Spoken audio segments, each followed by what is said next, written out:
that time, another episode. More mommies, more problems. Welcome back to More Mommies, More Problems, your podcast destination for all things mommy. I am Kaylia Flowers, your host, and today we have with us my sister-in-law, Jessica Flowers Guerrero. Say that 5 times. I said it, Guerrero. I'm going to say the gringo way. How you Guerrero. doing? Ooh. How you doing? I'm good. Thank you. Yeah? Thanks for having me. I'm so excited. Me too. I'm really excited. Actually, when I originally thought of starting the podcast, I was like, oh my gosh, I could talk to moms and record it. Because I was thinking about like all the conversations I have with people and how I'll be talking to another mom and I'll sit there and I'm like, oh my gosh, it's been an hour. I need to leave. And we've had like lots of talks. We've had so many long talks. So I was like, oh my gosh, Jessica would be the perfect person. Yeah. I'm like leaving. It's like 9:00. Darren's like, where are you? I was like, I'm sorry. I was talking to Jessica. I'm hungry. He's like, get back, you know? I'm like, let me send you a plate home. It's like so bad. Seriously. I was pregnant. Oh my gosh. So anyway, yeah, I'm really excited that I have you on because I was planning on asking you to be on for a while. I'm a low-key veteran. Say it again. I said I'm a low-key veteran. Low-key veteran. Yeah. We're gonna get into it. There's Been in a the lot. game for a minute. Yeah, you've got some years. So you are a mommy to teenagers. Run us through the ages really quick. Okay. So we're a blended family. Mm-hmm. The oldest is 15. We have one soon to be 15, and then twins that are 12. 12. Oh, and we're expecting. And they're expecting. She's coming hopefully in July. So that'll be beautiful baby girl. Yeah, I hope so. Yeah, she should be. Fun. She gonna be mad. They're like, That's the plan. Bad news. I'm sorry. And you wanted a girl. I wanted a girl so bad. I was so nervous it was gonna be a boy. Oh my gosh. So what was that so like when happy. you found? I mean, wait, you did a video on Facebook too, right? Yeah, where we did. We did like a live thing to announce it. Yeah. Were you worried that like if it was a boy that you were gonna have to like pretend like you were happy? Oh no, I already knew at that point. Oh, okay. So okay, it was a surprise for the kids. The kids didn't know. And did they want a girl? Jaden did. The boys wanted a boy. They just wanted another brother. You're like, there's enough for you guys. I think like they're gonna be happy with a girl because I think they would not have wanted another boy because the boy would have been all up in their grill, all up in their space, and the girl can kind of do her own thing. Yeah, they'll prefer that. So I think everyone will be happy. She's gonna be so cute. I'm so excited. Me too. So how has your pregnancy been going so far? Like, are you feeling mostly okay? Have you been sick? I know at first you were kind of sick, maybe a little bit, right? And then what? You just moved past it? Or? So I've never really gotten like the what's it called, like morning sickness and all that stuff. Yeah. Like never really like had an issue with that. Mm-hmm. This time I had like some nausea. You know, like just things would just disgust me, and it would be like stuff that I normally love.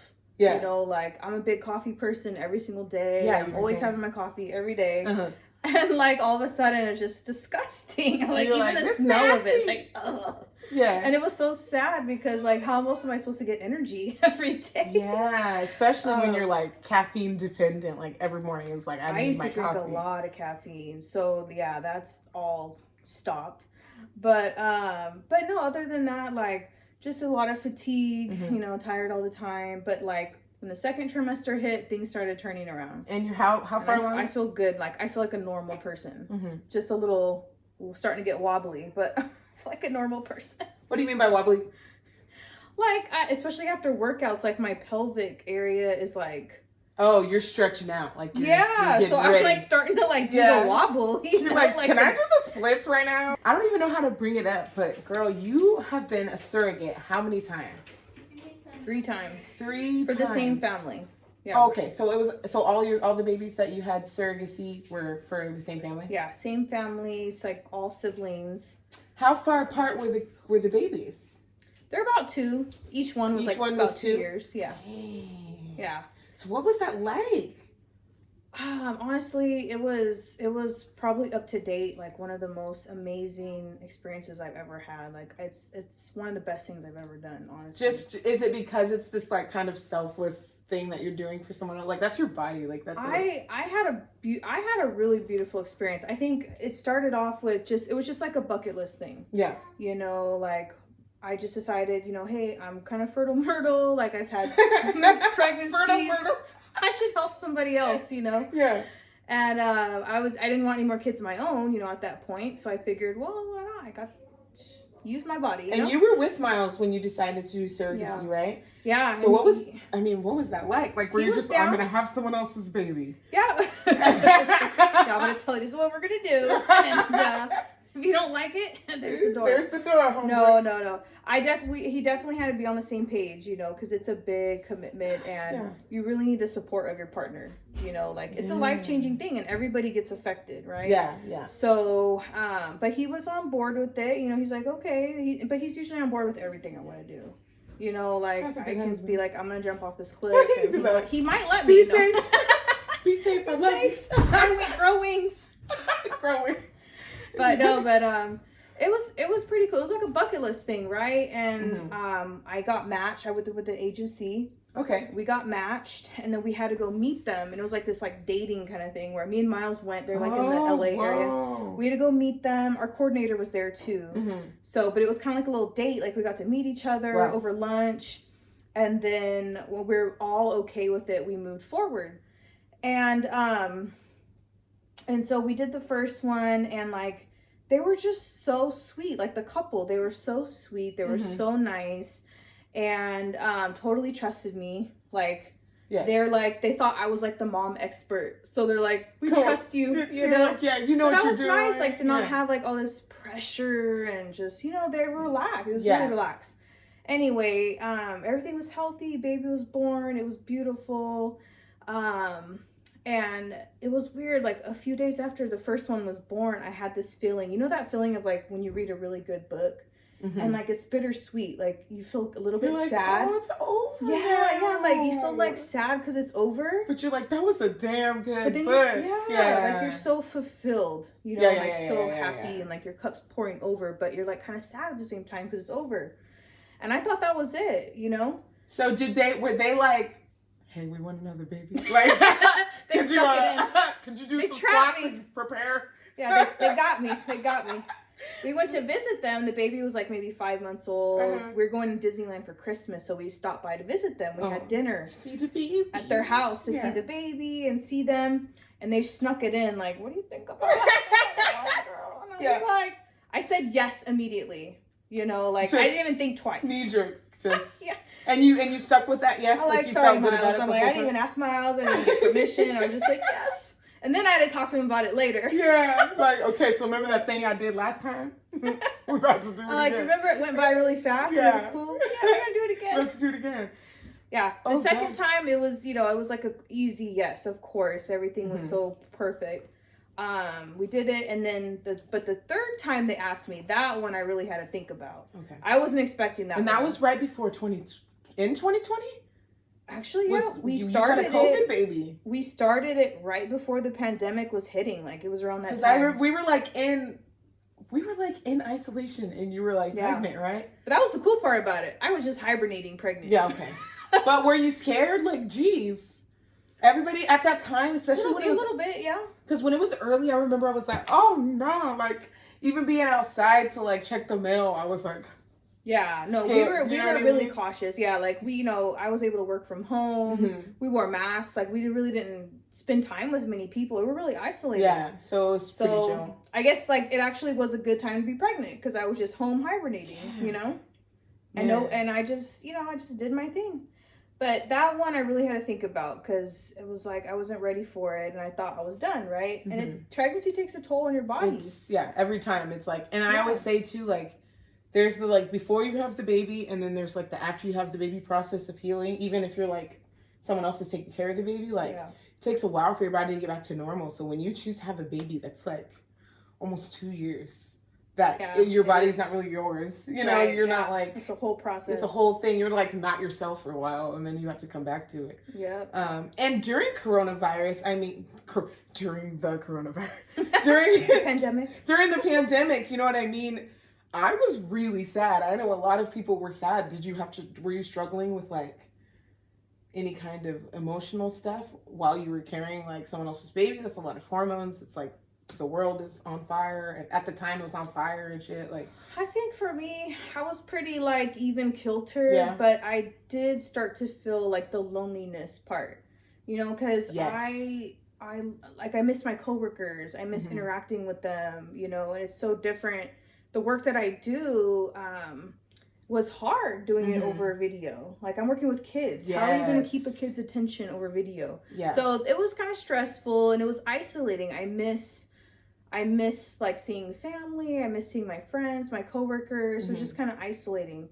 So it was a little bit sad, like, in that part. Was there ever a moment where you felt connected to the baby? Have you always decided that you were going to stay disconnected from that part? Because, I mean, you're growing. Like, you were just talking about, like, earlier, the little kicky poos. Like, you still feel the kicky poos even if it's someone else's baby in there. That's a good question, because a lot of people wonder that. A lot of people wonder about that. But that's a good question. And I think...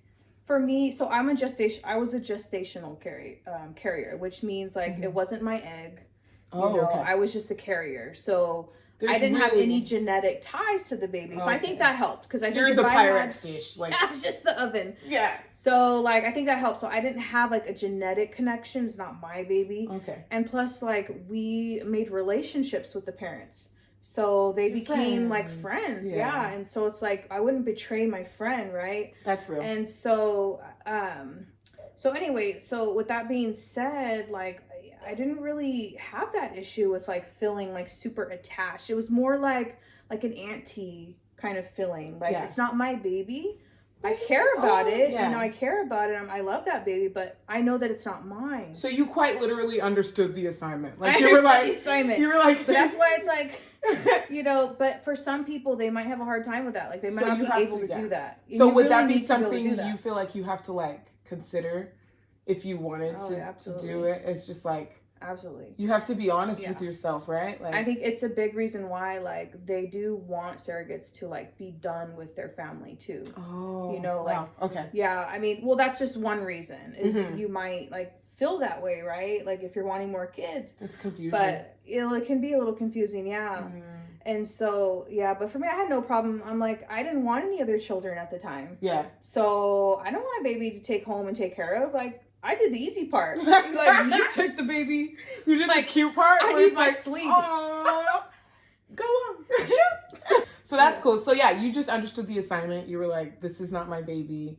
Very cute. Very happy for this family who I'm doing this cool thing for. Yeah. Did you feel badass?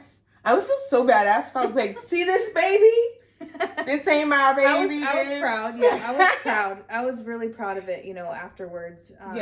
Because it's a beautiful thing. Like, we brought life into the world, and you know, they were, all three of them were healthy, you know, and they're beautiful, and like they have a beautiful little family, and they're thriving, you know, and otherwise like they wouldn't have their children, and so it was really special. Yeah. So when you are a surrogate, like, obviously that's got to come with all kinds of boundaries and rules about the way the shit's gonna go, as far as like they're trusting you to have a healthy pregnancy all the way to term. Did you ever, I mean, you kind of said that you didn't really feel pressure, but did you feel any like, oh shit, like this is not my baby, like I can't be doing jumping jacks all crazy, like, you know what I mean? Like, gotta be careful. There's like this extra sense of fear. Like, I had an extra sense of fear, like something bad was gonna happen, you know, like, oh my gosh, more what if I have a miscarriage or like something bad's gonna happen, right? It's a lot of pressure. It is.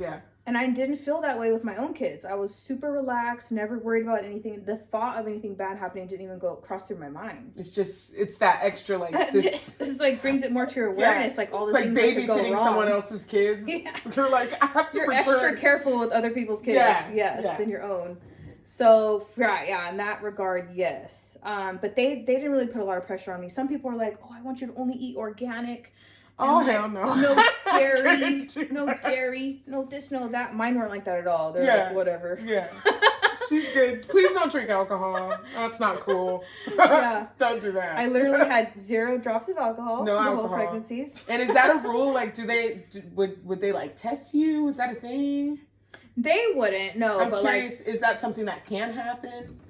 Probably, right? I think Kaiser probably did. Like, I remember going to appointments and I have to like pee in a cup and just standard yeah, stuff. that standard stuff. Yeah. I would think like if I were in their shoes, I don't think I'd be like that, but I'd probably be on edge a little bit. I'd probably have to like contain it, you know, because I'd be all anxious. Like, it's out of my control. Yeah. And just like, you really have to completely did you get a good night's sleep last night? Like, I'd be texting like, hey girl, how'd you sleep? Yeah. Make sure you're getting rest, please. Yeah. For the baby. But I was blessed because we call them IPs. Those are the intended parents. Okay. They were really chill.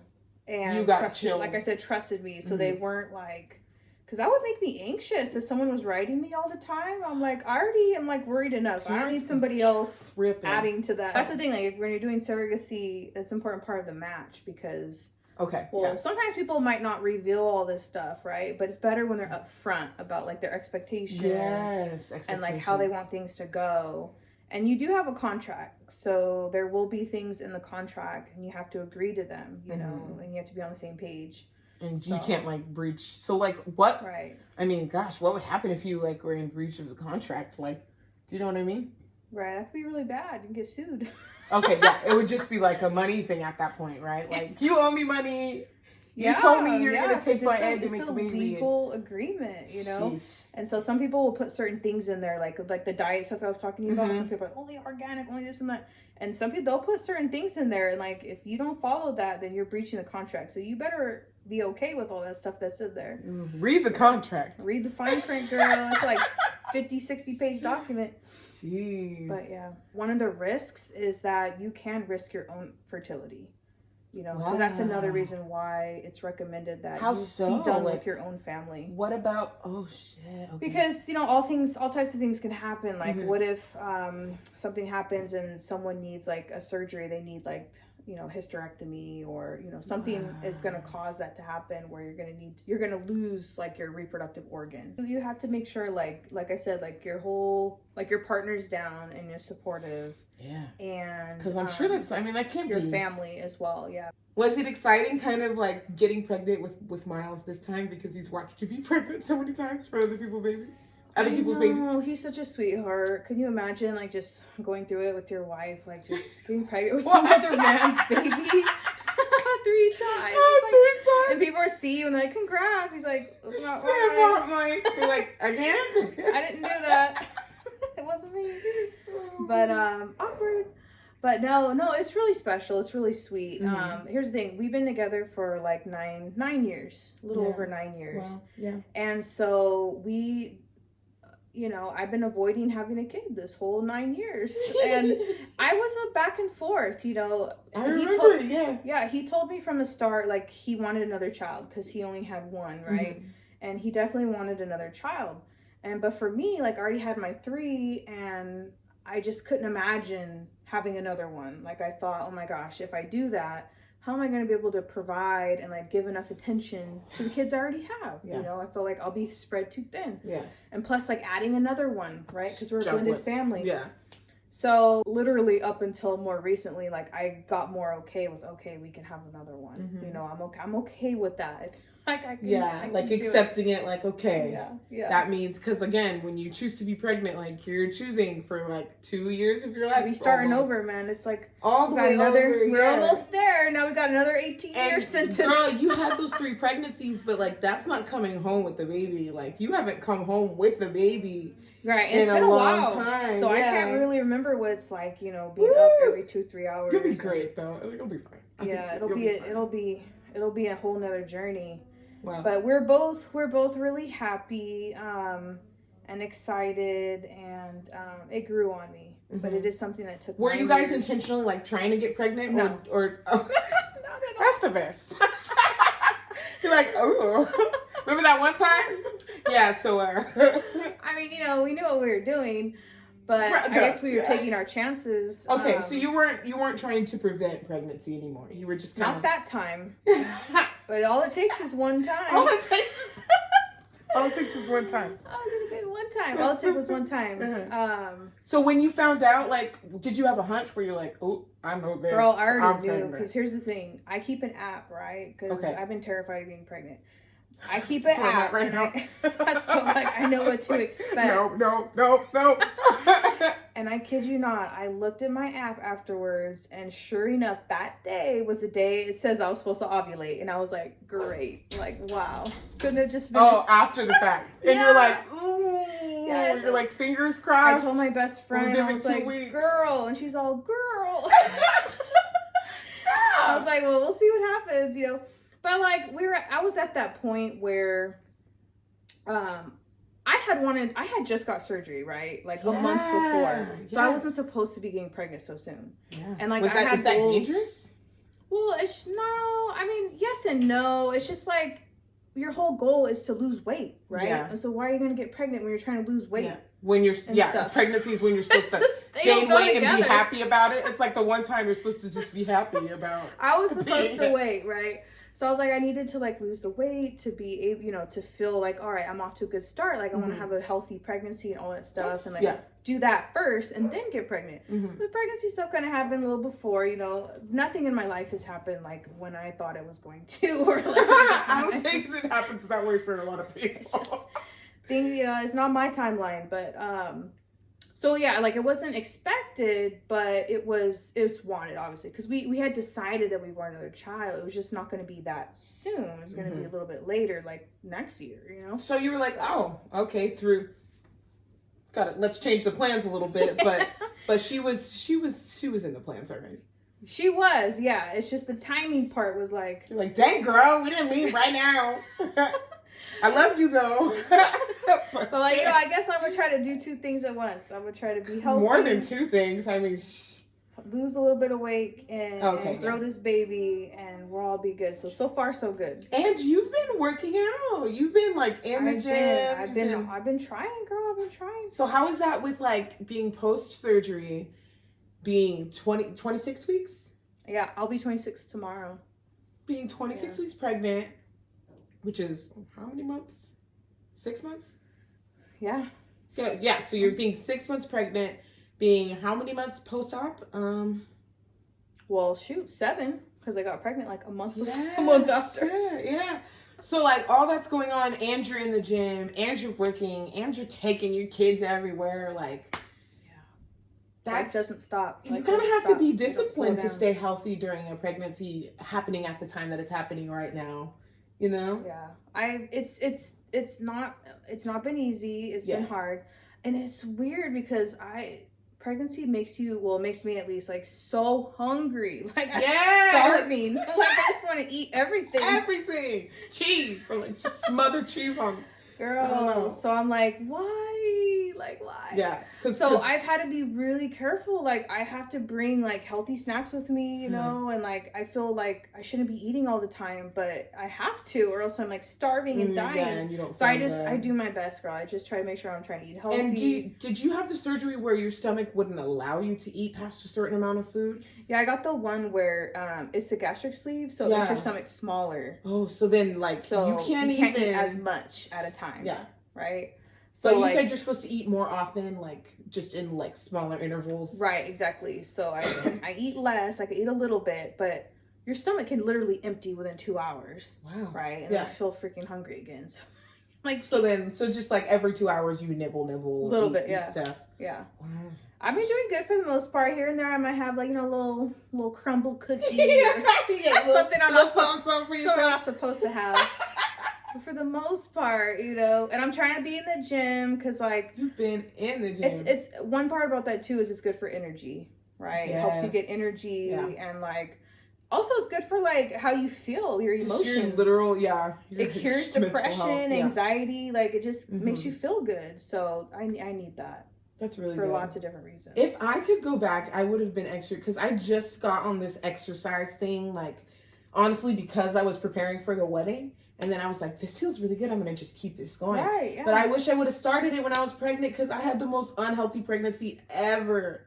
And I'm like, if I was just doing some push-ups, just a jumping jack or two, like, dang, So props to you because, I mean, some people are even like, I shouldn't be exercising when I'm pregnant. Like, do you get people looking at you crazy? That's my father-in-law. And I've been trying to tell him, He's old. We're a different generation, obviously. He's crazy. Look, it's 2023. Like, pregnant women can lift weights and exercise, and you're like you're weight training too right now. Yeah, girl. Dude, that's crazy. So yeah, I mean, I try to explain to him it's healthy. It'll make a healthy pregnancy, healthier delivery, and all that stuff. And then afterwards, that healing process is going to be so much better, especially with your what's that called? Your pelvic floor. Your whole core, like if you're just working on that while you're pregnant, like I've read recovery is so much better, and I think even just pushing the baby out is easier. Yeah, I hope she just hopefully just like some wood, get up out of there, girl. Yeah, that's kind of wood, right? Just fly out. Funny story. One of the surrogate babies I had, I think it was the second one.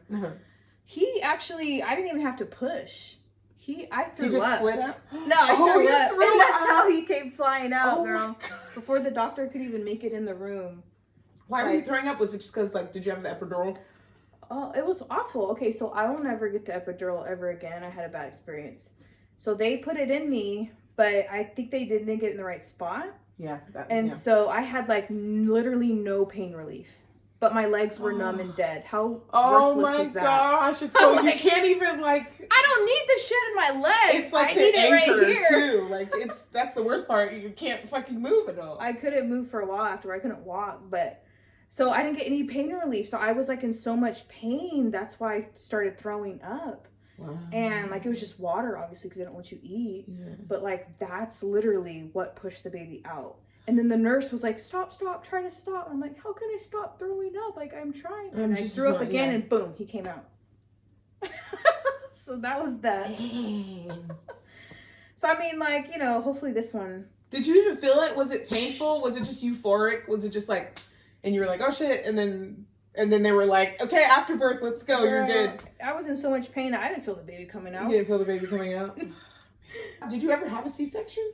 The last one was. This last one. The third surrogacy. What happened? Because I remember Miles saying he was like, wait, what the fuck? Yeah, it's an emergency situation. Yeah. Because we went in to get induced, but they weren't even able to give me the medication to start the induction because his heart rate was so irregular. It would just keep dropping. Oh, shit. And then finally they just had to call. They called it. Everybody rushed in the room. That was kind of traumatic. So they called it. They're like, no, we got to do a C-section. And I was terrified. But what it turns out, he had the umbilical cord wrapped around his neck at least 7-8 times. The doctor told me. So when they pulled him out, they had to Yeah, he's like, I've never seen this before. Never seen this before. Literally. That's terrifying. So I'm like, well, thank God they called it. This isn't your baby. There's that extra. Yeah. It's an extra layer of oh my God. Yeah. But he's doing good. Baby's all right. He's fine. As far as I know, he's about 2 years old. He's doing good. Very cute little baby. Yeah. Oh boy. Yeah. So that's hard. So then all the rest of your babies, even your own babies, were you just popped them out? They're basically. What does that mean? That's such an ambiguous answer. I mean, there's a lot more to it, all the stuff before that. But vaginal birth, I was able to do vaginal birth. Vaginal birth for all of them. Yeah, so it's I wasn't expecting the C-section with the last one because you're thinking well, everything's been pretty typical on par. And that's scary then. That's the thing, you don't know what to expect. Things can change. Just because you've had one pregnancy go one way or one birth go one way. Why can't they all be the same? You don't know what you're going to get until you get there, Yeah. With Attias, my pregnancy, my belly was small and he was 7 pounds when he came out, so he kind of slid out. It was the whole process was a lot more chill. And then, the second time, it was just completely different, huh? Totally different. My body felt different. I was sick at a different time, in a different way. I was anemic and had diabetes, and I was also eating shit. But just totally different. And and you did a C-section too, huh? I did a C-section too. And it wasn't an emergency, but it was very panicked and fast. And they were like, we got to move you. They were like, look. They had broke my water. It had been 8 hours. There was no progress at all. There was a situation where my epidural was on the floor. It was supposed to be plugged in or something. and it was on the floor, and I was in pain, and I was like, I'm in pain, and nobody was listening to me, and I was like, I'm in pain, and they were just saying like, oh, you just got that. See, that's why I'm through with this. They don't listen to us. I'm telling you. And then like a new nurse came because it was like a new shift, and she saw it on the floor, and she was like, I'm so sorry. Not to sorry, that's it's not about me, but it was just awful. Crazy. And then all of that was happening, so much pain.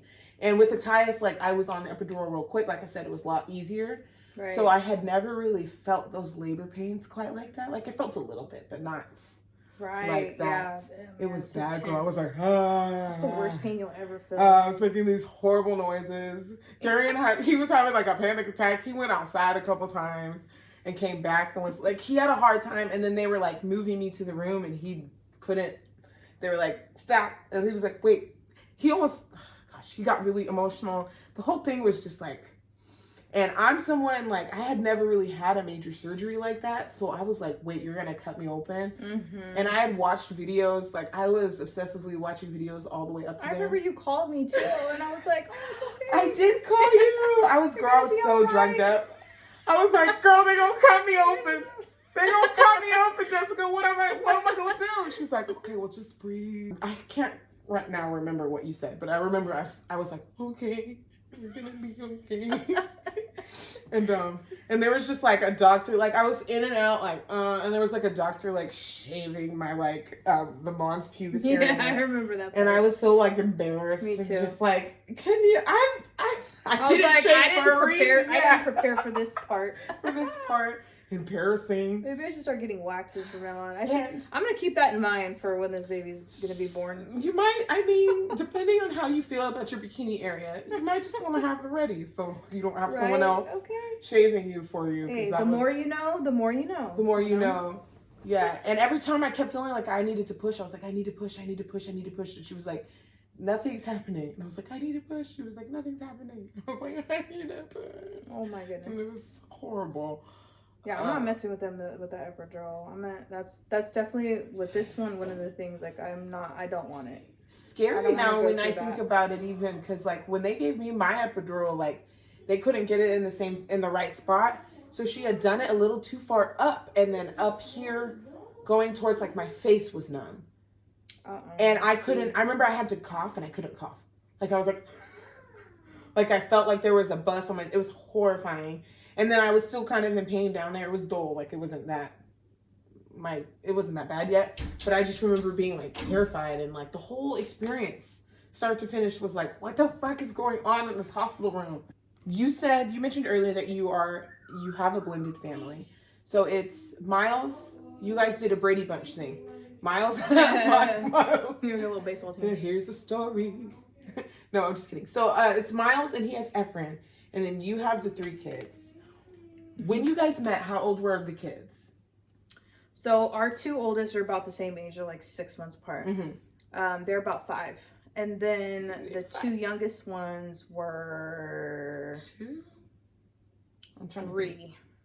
Oh. Yeah.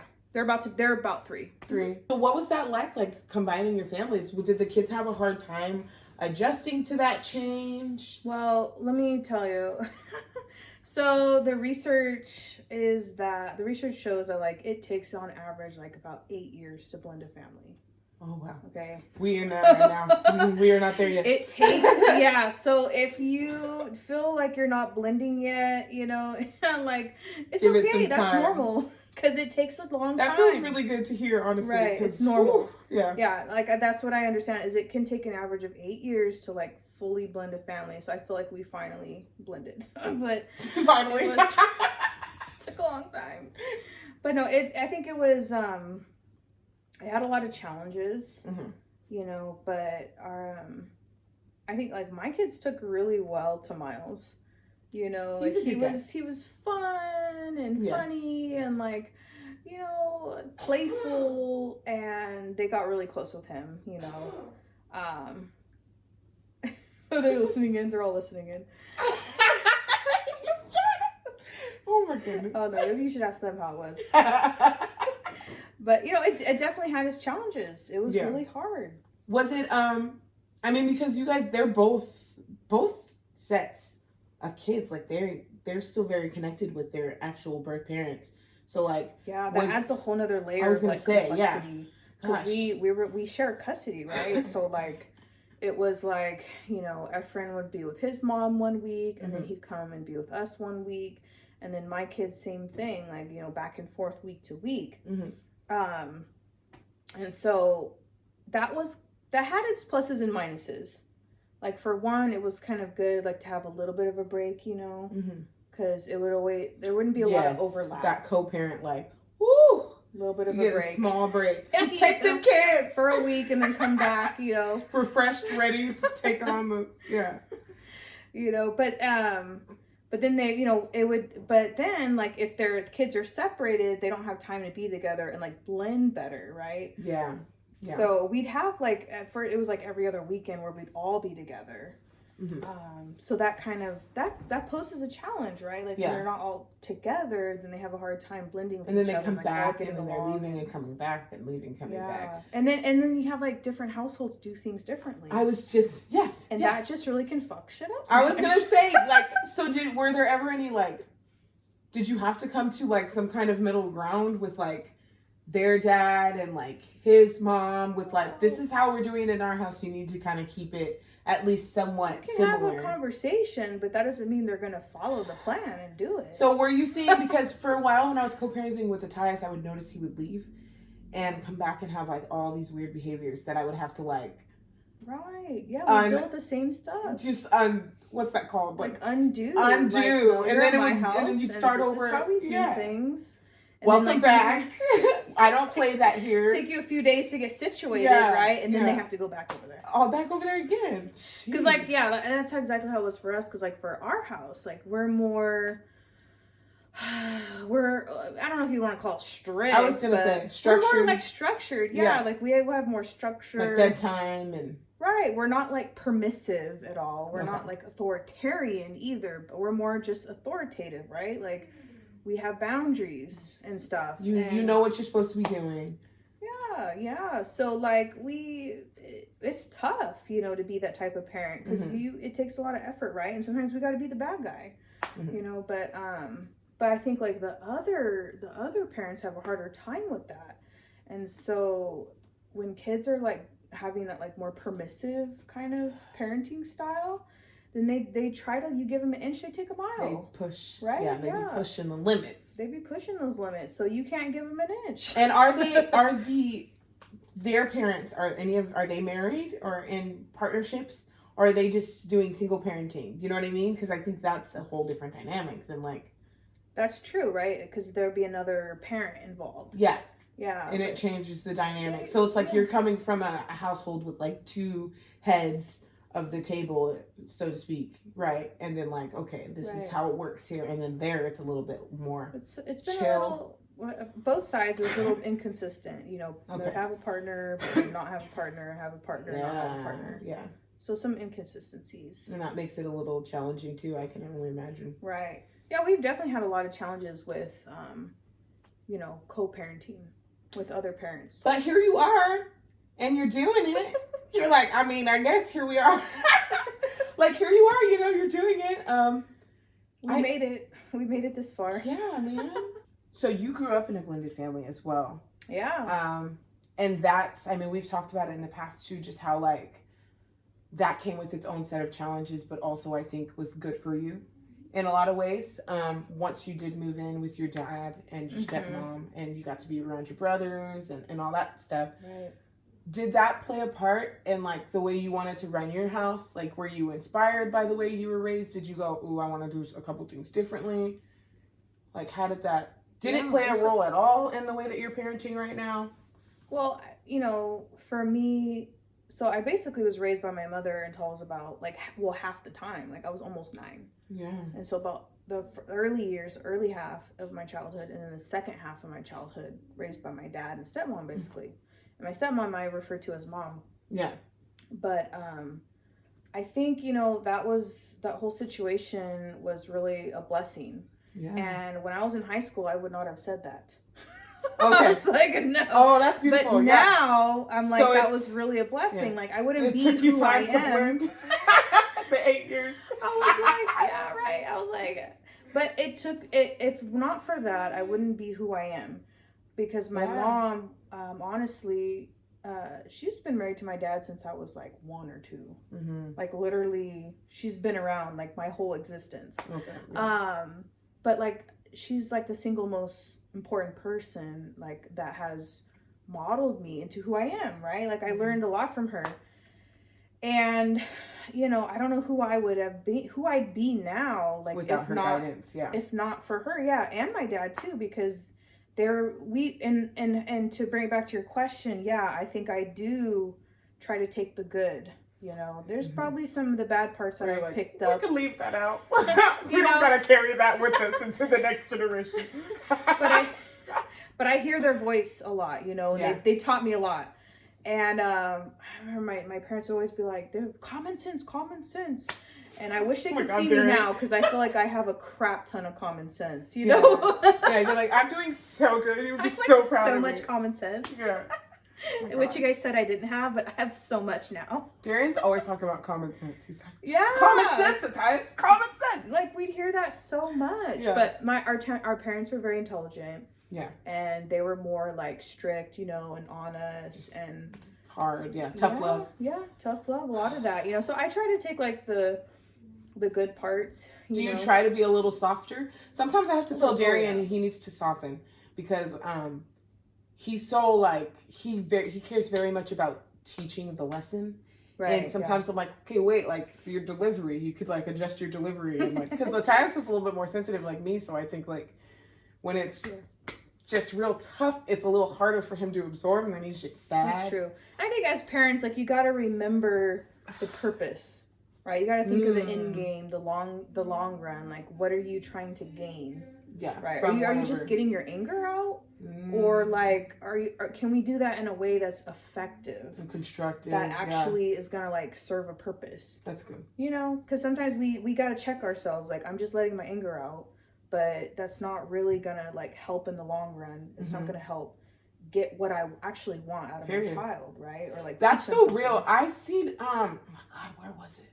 I think I said it on my little solo podcast thing that I recently did, but I read something on Facebook that said the definition of disciple is like a student, right? Or a follower, like someone that learns things. Like, so the 12 disciples. The 12 disciples? Oh no. There's a number of disciples in the Bible, but they're like they learn, like they have a mentor and they're learning from them. So when you're talking about discipline, it's like it's to teach. It's to teach, right? But then I think when I hear discipline, I think get the belt. Like, do you know what I mean? Go get the switch off the tree. We were traumatized. And I'm like, is that discipline or is that punishment? Because I think that, and that's when I read that, I was like, oh shit. I like, let me put my phone down, like, whoa, and it hit me. So it's changed a lot about just the way, even in my delivery, because we don't spank anymore in our house, but like, I'm very tough with my words. So even then I'm like, okay, am I teaching the lesson right now? Or am I just like getting adult angry at a small child because they're pissing me off? You know what I mean? And walking that line, I think is a challenge, especially when you're raised by parents who were like this, right? And my mom was like a big like lecturer, and gosh, like that just going on and on. You're like, it's not really effective, honestly. Like, I would just disassociate. I would just like, they'd be like, you have a blank stare. I'm like, yeah, because I'm just fucking trying to get through this lecture. I don't care about what I'm not really getting anything out of it. I'm just like trying to wait till it's over so I can go to my room and listen to music. They just do it because they feel better afterwards. They're like, I got it all out. Go clean something. I don't be wasting my time with the lecture. I'm like, you can say what you need to say and get to the point. Yeah. My mom was just a talker. That was the deal. I don't need to be wasting my breath.